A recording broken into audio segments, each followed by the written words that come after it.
welcome to the class number 11 in the calculation course. There was a problem with the live class that the recording facility did not work properly, and for this reason I am now re-recording the class, but thinking about re-recording it was sort of a little bit uninspiring for me. So I decided to do a partial re-recording, which means I'm going to show two positions, which I did in the class, and I'm going to show two positions I was wanting to do in the class, but we ran out of time. So if you have watched the class already live and do not want to see those positions again, I put them at the end so that when we arrive at them, you can skip them. So the first position here is a position between Balak and Mitton, always say Milton, but it's Mitton, where White has managed to create a good attacking position. And there's actually a number of ways for White to win. So you can think about that while I'll explain what the purpose of this class is. So the purpose of this class is to show how difficult calculation really is and show the very human mistakes made by very strong players. And it is just meant to make you feel better while also giving you a chance to work on a few positions yourself. And because this is a re-recording, I'm not going to sit and wait for 5 minutes for you to answer a question. Actually, please pause the class whenever you want to think, like you should be pausing it somewhere around now and try to find out how you want to play with White.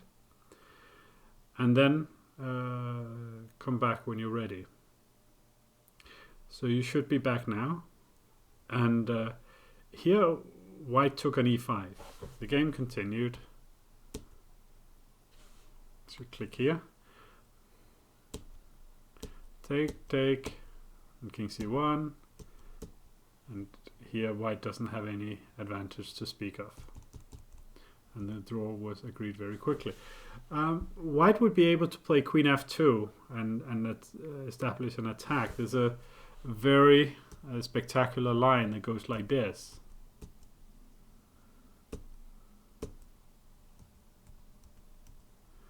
And White wins, but this is not obvious at all to us. No, what really happened, what really went wrong for White, was that he didn't see probably the first move he thought about playing was actually working. And this is one of the common mistakes we make in calculation. Bishop f4 is a very natural move to consider.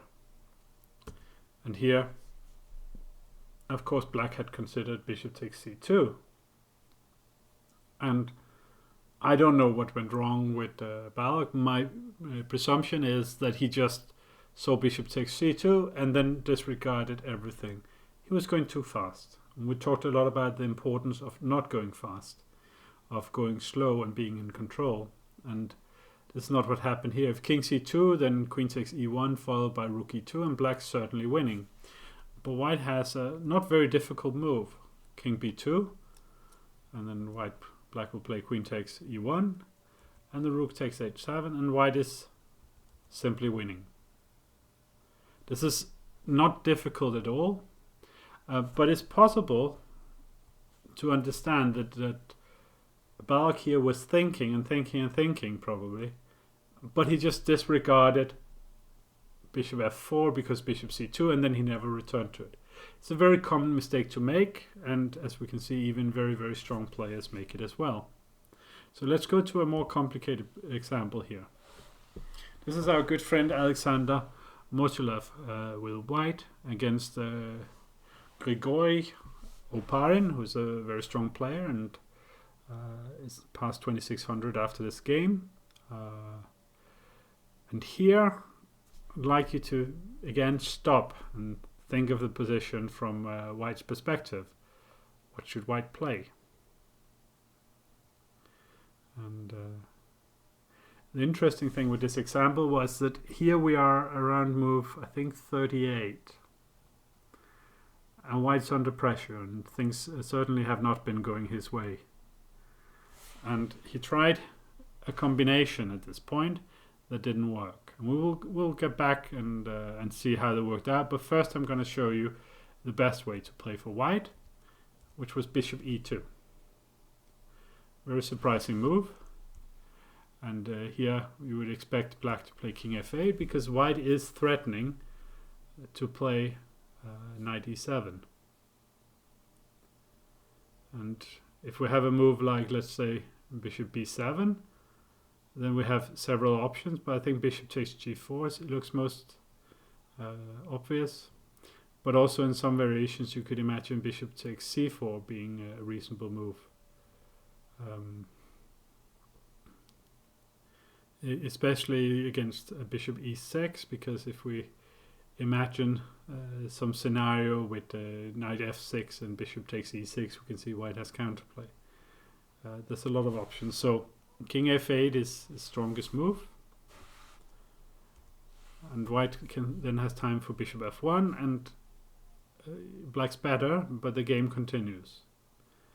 So this was what White sort of should have seen here, and this is maybe a little bit obscure, but let's try to imagine, rather than being Motylev, which for me at least feels beyond my my comprehension of myself and my ability to imagine about myself.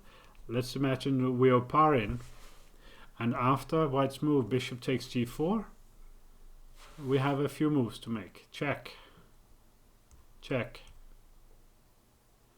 and here I think this is move 40 or move 41. I think here he played not a very good move. So this is move 41. And here would be a very good moment for you to stop and think. Black to play. How should Black play here? And so I was again for various reasons came across something about, oh, it's not so easy to know when the critical moments are in games. And this sometimes puzzles me, because it's not, of course, not possible to understand in advance all the places where you can make mistakes. But this is not what a critical moment is. A critical moment is a position where you have a strong feeling that here there is a very good move and I should find the best move. And in that sense, I don't think finding the critical moments is so difficult and so impossible. Here we clearly have a lot of pieces hanging, a lot of tactical options, and it's move 41, so it's time to calculate. And this is a typical mistake from even very strong players who might have fabulous intuition, and they might have really good opening preparation, and they may have, in many ways be very effective. Maybe they have very good psychology. They're very good to put the opponent under psychological pressure. And they could have many different advantages. But some of them, even very strong players, are not very good at organizing their thoughts. And for me, it's over the years, it's been more and more like being a place where you can get a competitive advantage with a lot of positive side effects. If you solve a lot of exercises, you will get a really good feeling for the game. But on top of that, you will also be able to solve complex problems and do it well again and again and again and again. So in this position here, Black played rook hg2. I played back. And there's nothing wrong with this. You can of course repeat the position, but he played it with this idea. And here White had a surprising move. Do you want to try again? If you want, you have the chance.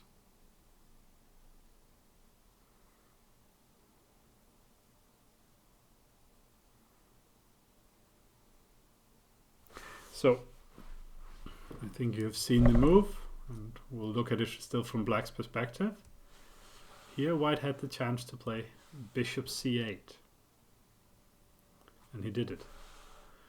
And black took and check, and here now we can see the knight's going away, the pawn is queening, and the time has arisen for peace and quiet and harmony among men.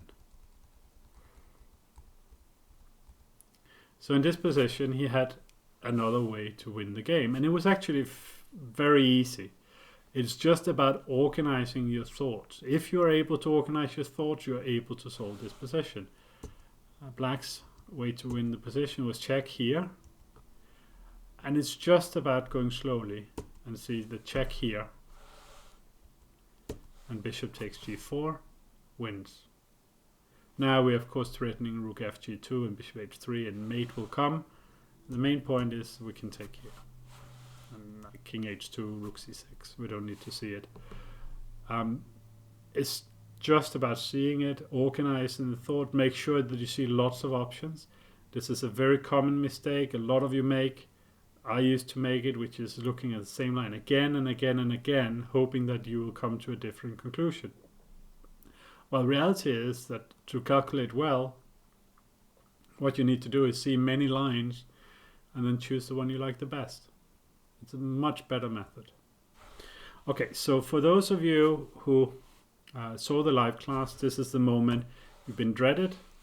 We are now returning to the material from the live class. So this first position is from a game between Magnus Carlsen and Adhiban. Adhiban had surprised the world champion by playing the Scandinavian. At some point he got a tempting position, which is here, and you should stop and think. And you can then come back and you can think again after various moves here.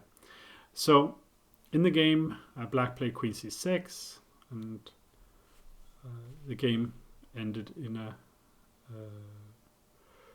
draw fairly quickly. We can see the white wants to play queen f3 and knight d3, and then maybe later b4, and maybe he has a small chance to being better, but it's not really so realistic here. During the game, Adhiban was thinking about what would happen if he played a more active move, and he then rejected a very active continuation for very poor reasons. So the move Adhiban thought about was to play queen g4, and I'm now gonna not put it on the board.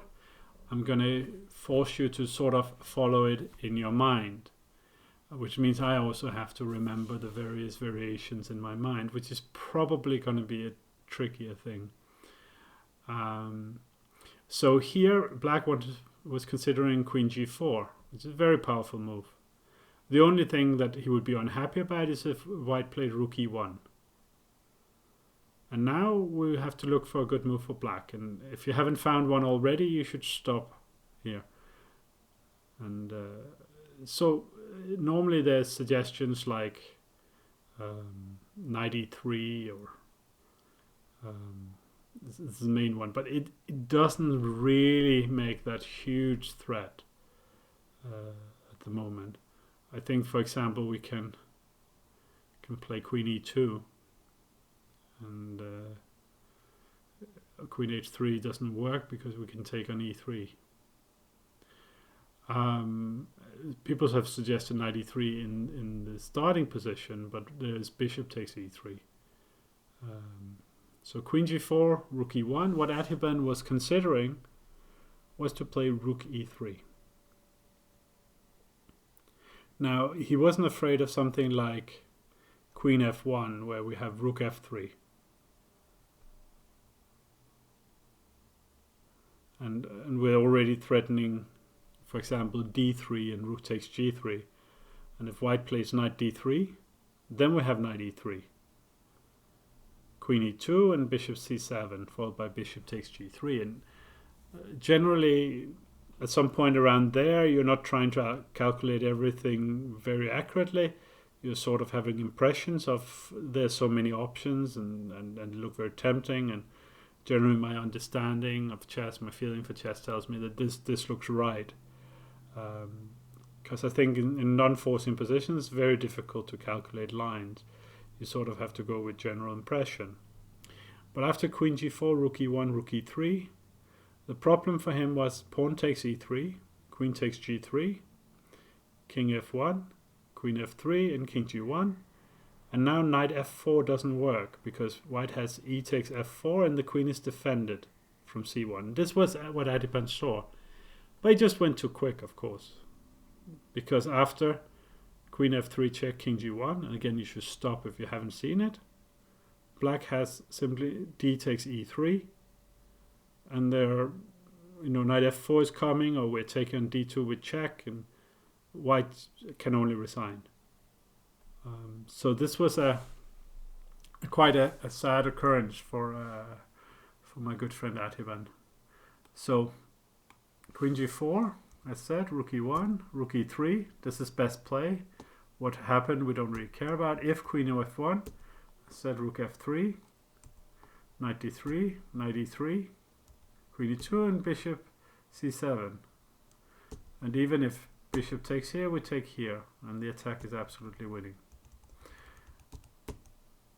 The thing Adhiban overlooked was very simple here. And he made the very obvious mistake that we all make from time to time. He went too fast, and he couldn't really believe that he was winning against the world champion, which probably has given Magnus more points than he deserves. And that's the way chess is. So let's go to the next example, which is much more complicated.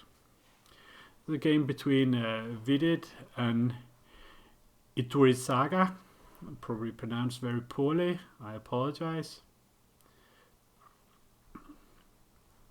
So again, I will expect that you will stop the video for 5-10 minutes and you start calculating some lines, and at least to try it a little bit and have at least calculated 2 or 3 different lines, and then we will go through the position slowly, and then you will get a chance to calculate a few more times.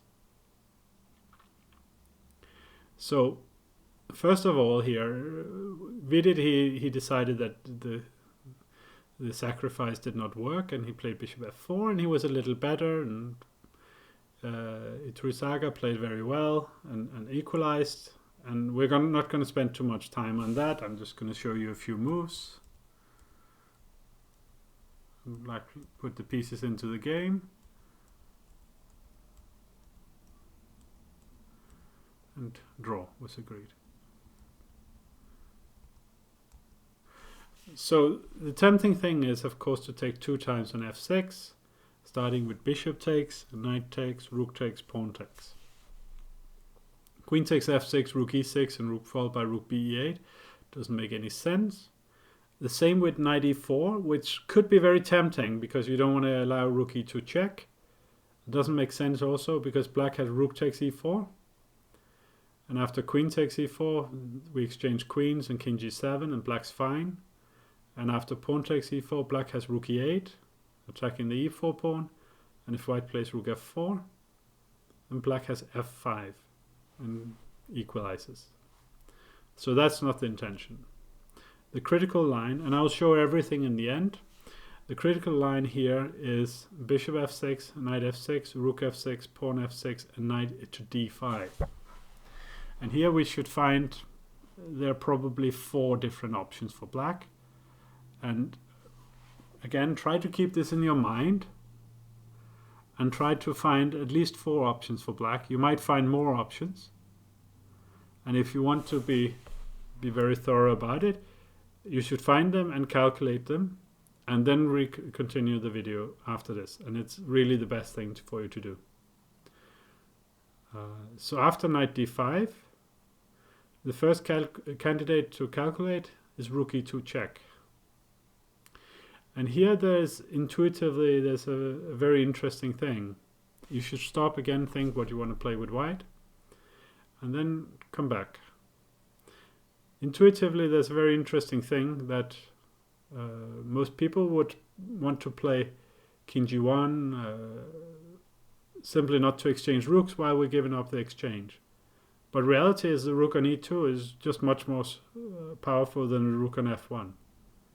So after king g1, we're in trouble almost.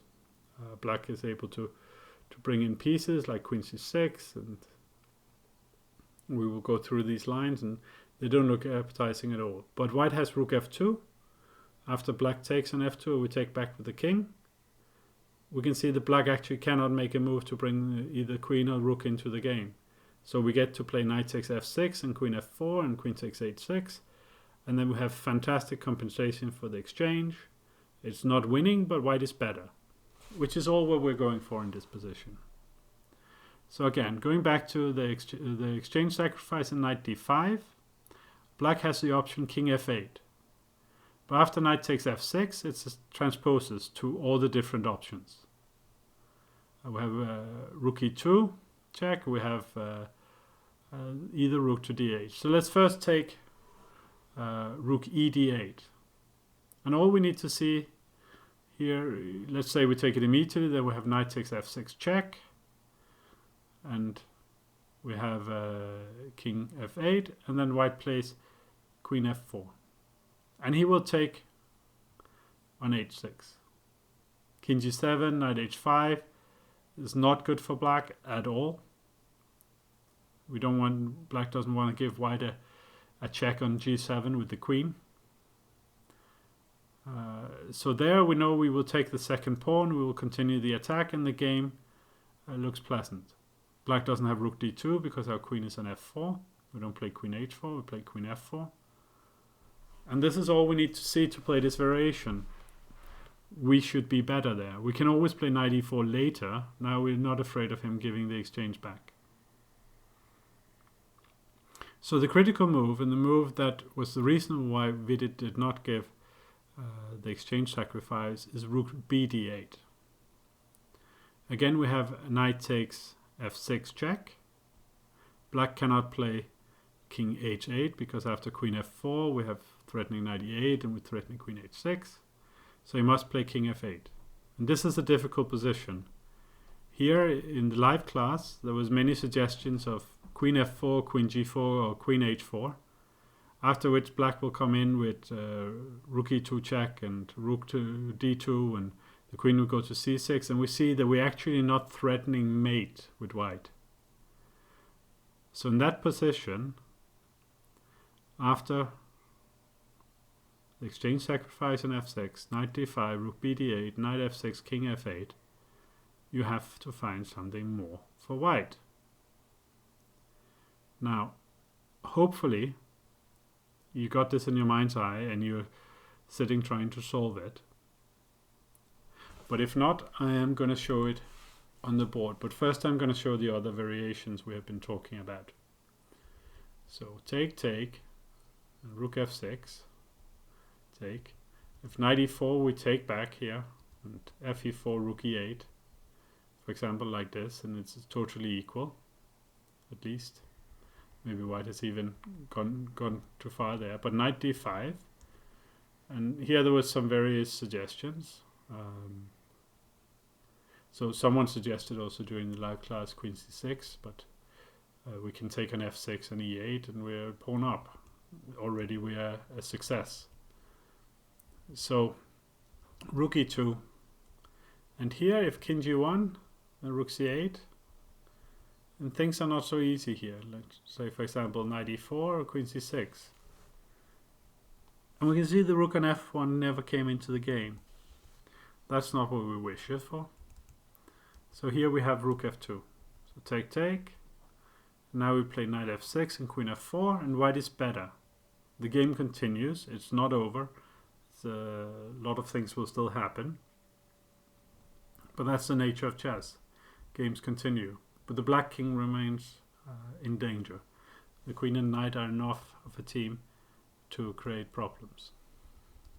If rook e d8, we have check and queen f4. And we can see that we will take the extra pawn. And here we're also threatening something like rook e1, which would win on the spot if we had another move. So black is in a lot of trouble here. King f8, as said, just transposes to the other variations after knight f6. We also have other options, I'm sure, but main thing here is rook bd8. This is what Vidit was unhappy about. And after knight f6, king f8, the move I would hope that you had seen is, and now you can stop again if you haven't seen it.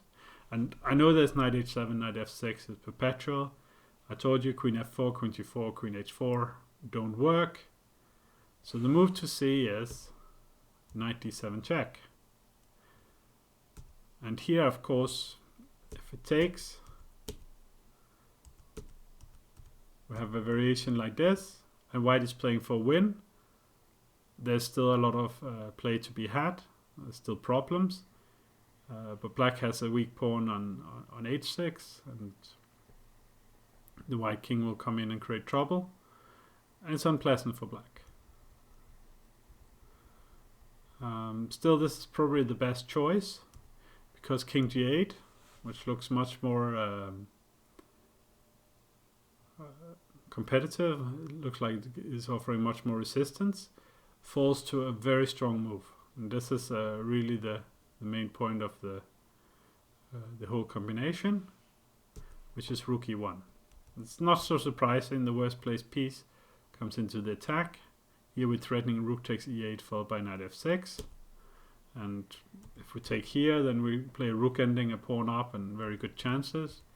And if we play rook takes e1, we have check. King f8, queen takes d8 with check. King g7, we have check here. And the king must go to g8, f8, because if it goes to h7 or g8, it's mate on g7. It goes to g6, we have queen f6 and queen f5 mate, so it must go here. So we have check, rook must come back. We have check here.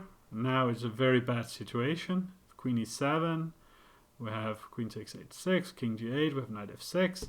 If here, we have here, and white wins. So these were some examples of mistakes made at various levels by very strong players, very strong grandmasters. So in this example, the move that Vidit did not see was a knight d7 check in this position, followed by rook e1. And here it is a very strong argument that he should have gone for this position anyway, with a feeling of there might be something there, and then have the bailout of knight h7, knight f6 with a draw. This has been recommended, this kind of approach been recommended in many of the books I've read, the Russian translations, Russian translated books I have read. But he didn't do that, and instead he went for bishop f4. And you can argue there's another mistake there that I've seen in calculation many times, which is relying too much on your ability to calculate too far and not enough on intuition. It's sort of, we have these two ways of making decisions, and the most difficult thing seems to be when you have intuitively approaching something, is not to, simply turn off your calculation entirely, and when you are calculating, is to access your intuition and still go back to the feeling of this exchange sacrifice just looks very tempting, and I have at least a draw. I should go for that. Of course, Vidit didn't want a draw, but in the end he had it anyway. After bishop f4, rook e7 was really a lovely move. So I hope you enjoyed this shorter version of the calculation lesson. I hope this will not be something I have to do again. But if there are problems with the recording, this is indeed what we will be doing again, which is re-recording classes, so that those who are not able to see the classes live will still have a chance to see them. Thank you very much.